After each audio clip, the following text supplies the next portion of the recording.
Hi, my name's Kira Juro and I play women's gridiron. Hi, my name's Jess Johnson and I play women's gridiron. Hi, my name is Isabella Paholic and I play women's gridiron. Oh, you got to turn around and get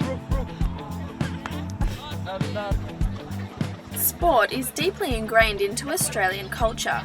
It creates fame, fortune, and a type of royalty when one succeeds. Sports are started by the very young, supported by the very old, and we even have a public holiday on the eve of the AFL Grand Final. With such progressive views on issues, Australia is behind the ball on gender equality in sport. The Melbourne University Gridiron Club women's team, the Chargers, finished at the bottom of the ladder at the end of last season. This season, they had nothing to lose. I think it was important after the last few years to actually build a team.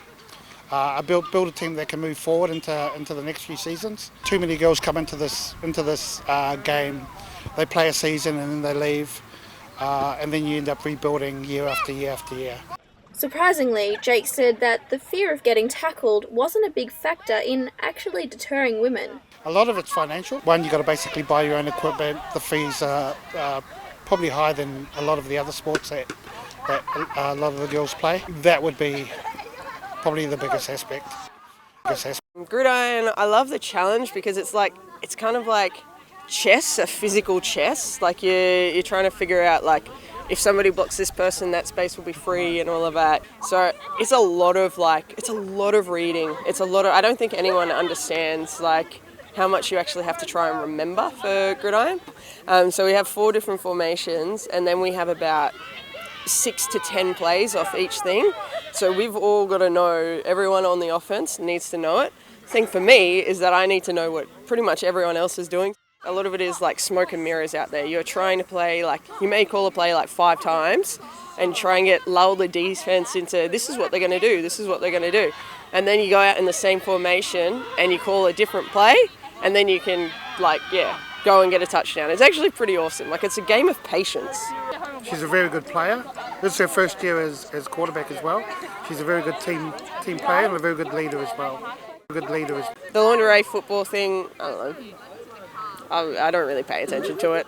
Look, I've been to one of their games with the LFL and they're fantastic athletes. Like I know there's a lot of like stuff going about like, oh, you know, they're girls running around in their underwear. Like, yeah, that is a fact, and I guess for us playing tackle football, like we do get a lot of those stereotypes. You know, the first thing guys asked us is, oh, so you play football in your lingerie? I feel angry that that's the way we have to play. Like that's the way we have to act or look to get attention in a sport like gridiron. I have watched it and they are athletic, but I don't like that that's still the only way that we can be seen as athletic. In a way, it's like, it's good because then I can turn around, actually, no, I play full kick gridiron and I beat people up for a living. The AFL is predominantly a male sport, but now with female teams and umpires, the league is moving with the times. Chelsea Ruffy umpired the 2012 AFL Grand Final and was the first woman to be chosen for the job. I think as a female in a male-dominated training environment, it's quite an expectation to keep up with those demands. The former time trial was a gruelling 5-kilometre run, which may have been one of the reasons there are so few women in the profession. You know, they have introduced individual time trials, but my individual benchmark is harder than the group benchmark.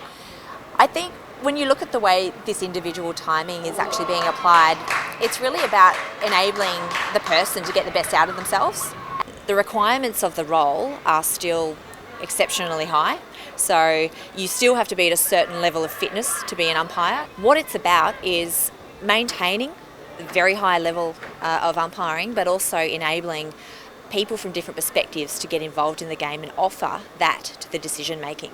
The biggest challenge of being a female in the sport has been learning to adapt to sometimes the additional scrutiny that you face. So I know occasionally, you know, a commentator might say my name when I'm on TV, or I might have a really tight call and it gets replayed, you know, a dozen times on the screen, and you know, it's a hard in-mouth moment when you're an umpire. Chelsea is also helping the next wave of females, mentoring and coaching the goal umpires at the Youth Girls Championship in Melbourne. We've got a handful of girls involved in umpiring at the Youth Girls Championships, and look, a lot of those girls will be looking to go as far as they possibly can. Chloe Salto has taken a top dog position at the age, taking the sports editing seat after being chief cricket writer for 11 years. It took me longer than perhaps it would have for a man who was doing my job to become sort of to develop contacts and get to a point where people would tell me things. But I wasn't sort of hanging out at bars with players. Once I'd done those hard yards, I felt that people in the industry respected me, and I've never experienced anything other than support.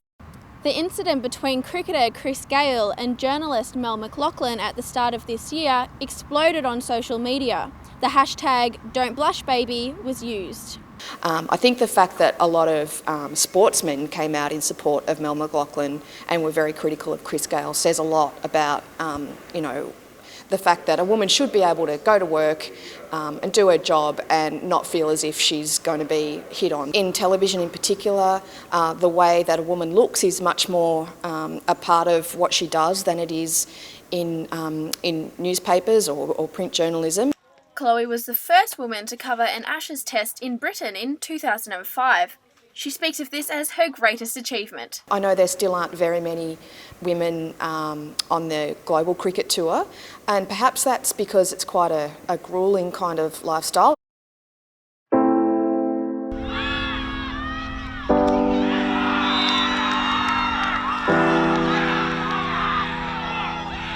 What's happened here is one of the players has been tackled and they've hit the head as they've hit the ground, and it seems like they've been knocked out.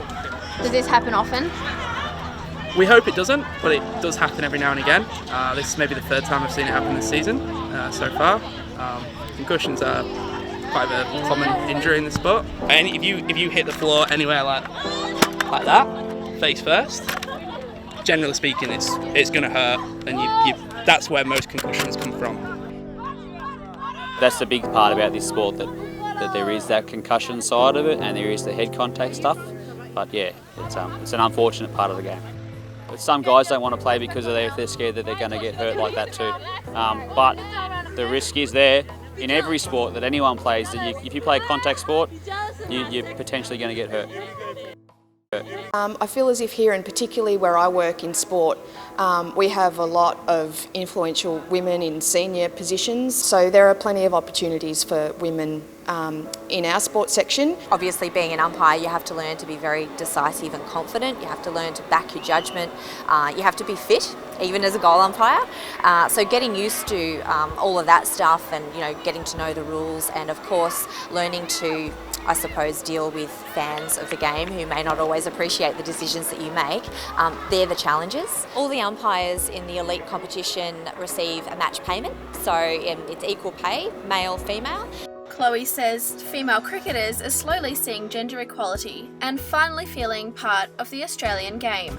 The best players are paid, including marketing bonuses and things like that, up around $100,000 a year. To be honest, there are lots of male umpires who will be, verbally attacked, and it may not be because they're female. It may be just simply because they're an umpire. I think it's just a great release. It's the same reason why the men play. It's so they can get that contact and enjoy the sport, and the girls just want to hit just like the guys. They love it. They hit just as hard, so. Come on,